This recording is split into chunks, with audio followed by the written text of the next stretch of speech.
Hi guys, so I'm going to be breaking down this week's reading as kind of just a way to help you. So I'm going to read through it, kind of talk about what's going on in each paragraph, go through my notes, and that'll be the end of the video.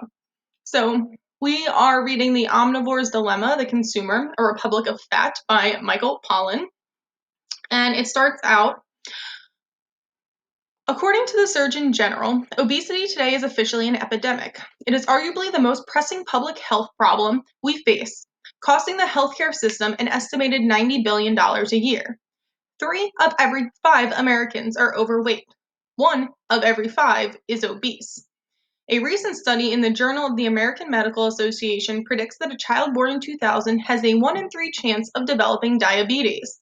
Because of diabetes and all of the other health problems that accompany obesity, today's children may turn out to be the first generation Americans whose life expectancy will actually be shorter than that of their parents. The problem is not limited to America. The United Nations reported that in 2000, the number of people suffering from overnutrition, a billion, had officially surpassed the number suffering from malnutrition, 800 million. All right, so in this paragraph, they talk about a lot of things, and they're introducing a lot of ideas. One of the first things, obesity, being overweight, is a problem in the world, is what they're talking about. Next, they talk about how children growing up in America today may be the first generation to live shorter lives than their parents because of obesity-related illnesses and things like that. So this is not just an American problem, they wrap up by saying in that paragraph, but all over the world we are facing this problem with people overeating and being obese or overweight. Next paragraph. You hear plenty of explanations for humanity's expanding waistline, all of them plausible. Changes in lifestyle, we're more sedentary, we eat out more often, affluence, more people can afford a high-fat Western diet, poverty, healthier whole foods cost more, technology, fewer of us use our bodies in our work, at home the remote control keeps us pinned to the couch, clever marketing, supersized portions, advertising to children, and then changes in diet, more fats, more carbohydrates, more processed foods. So this paragraph is kind of going over the reasons people are getting fatter. So we're not very active. We eat out a lot. We can afford fatty foods. There's technology, right? We are not as active because we watch TV, we play video games. Marketing and advertisements, right? Ads get us to buy large portions of food that we don't necessarily need. And then finally, a change in diet. There are more fats, carbs, and processed foods in the world today. All right, next paragraph. All these explanations are true as far as they go, but it pays to go a little further to search for the cause behind the causes, which very simply is this. When food is abundant and cheap, people will eat more of it and get fat. Since 1977, an American's average daily intake of calories has jumped by more than 10%. But the important question is, where exactly did all those extra calories come from in the first place? And the answer to that question takes us back to the source of almost all calories, the farm. So they want to look at in this chapter what causes all of the things we talked about in the last paragraph. And the big thing is that food is cheap. If food is cheap, people buy it and eat it, right? So they consume more calories, they eat more. But why are people getting fat? That's the big question they're posing in this paragraph.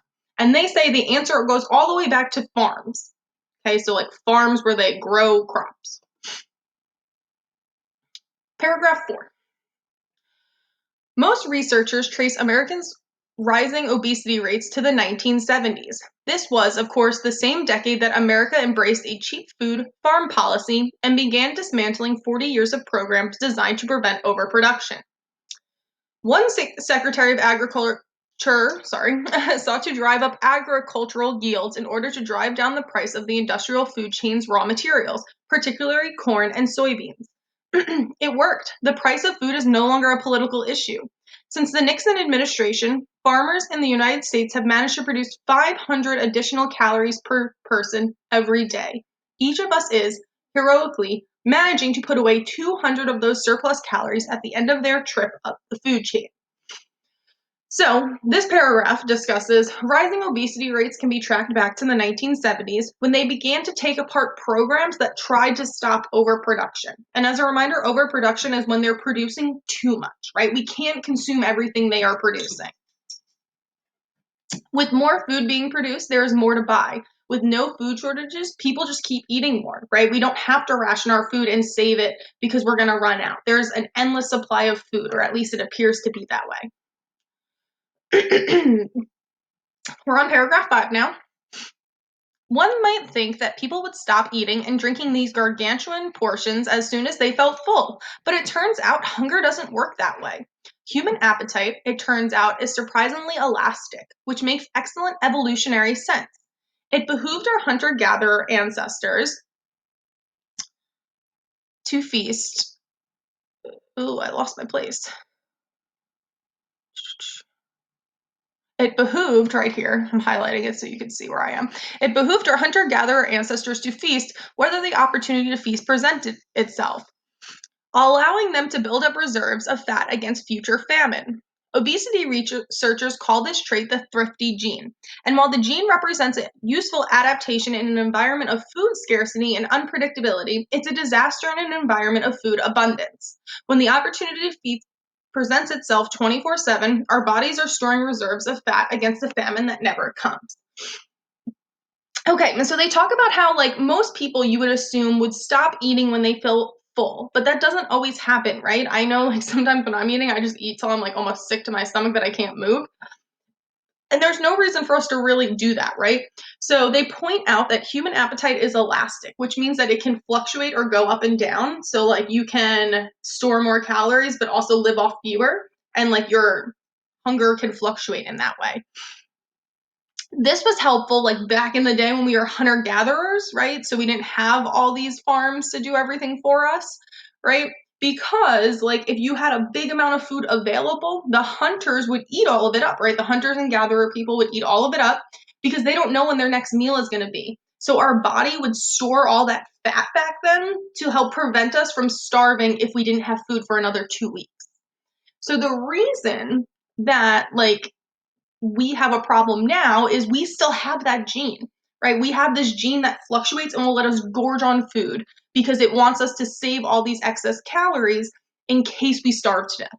Okay, but the problem is we're not going to starve to death right now, right? Most people won't, right? Unless you're living in, like, poverty or whatever. There's really, like, that's not going to happen unless you're in, like, a third world country or you're living in, like, severe poverty and can't get any food. Okay, so this is what they called the thrifty gene. Okay, so now we can eat all we want 24/7, and our bodies are storing all this extra fat in case we starve to death. Okay, and especially the people eating in this much excess that are storing all these extra calories, they're not the ones that, like, would be theoretically needing it, right? So, paragraph 6.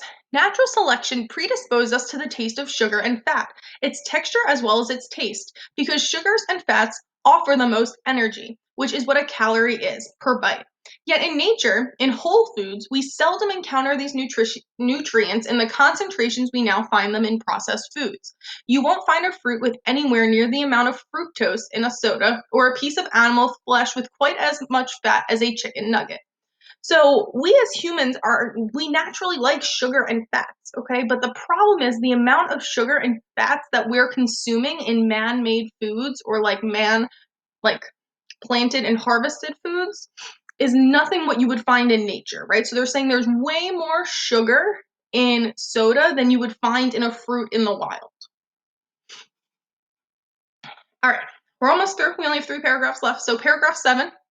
You begin to see why processing foods is such a good strategy for getting people to eat more of them. The power of food science lies in its ability to break foods down into their nutrient parts and then reassemble them in specific ways that in effect push our evolutionary buttons, fooling the omnivores inherited food selection system.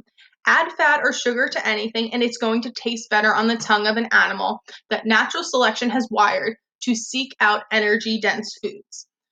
All right, and that's a lot of words going on there, but you can see why getting people to eat foods that are processed is important, right? At least for this problem, like what's causing our obesity epidemic. If you add fat or sugar, it's going to make the food taste better, and we are going to internally desire it more.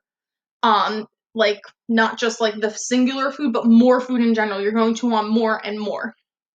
And this causes like a never-ending cycle of eating fatty foods. So I know like in the morning, if I eat something that's like really salty, I feel like all day long, I want to just keep eating salty things, right? Or if I start with something sweet in the morning, I'm always craving sweets all day. But if I like kind of avoid something salty or sweet in the morning, I'll kind of be more moderate with what I'm eating. So we as humans naturally crave this salt, sugar, fat, all that stuff. And the problem is they're pumping so much into our foods that it's like messing up our like internal desires. We don't understand when to stop eating. We just keep eating more and more. All right. Paragraph 8 is a little long, so we're going to go through that one now. Let me see if I can get this to balance. Okay. This begs the question of why the problem has gotten so much worse in recent years. It turns out the price of a calorie of sugar or fat has plummeted since the 1970s. One reason that obesity and diabetes become more prevalent the further down the socioeconomic scale you look is that the industrial food chain has made energy dense foods the cheapest in the market when measured in terms of cost per calorie. A recent study in the American Journal of Clinical Nutrition compared the energy cost of different foods in the supermarket. The researchers found that $1 could buy 1,200 calories of potato chips and cookies.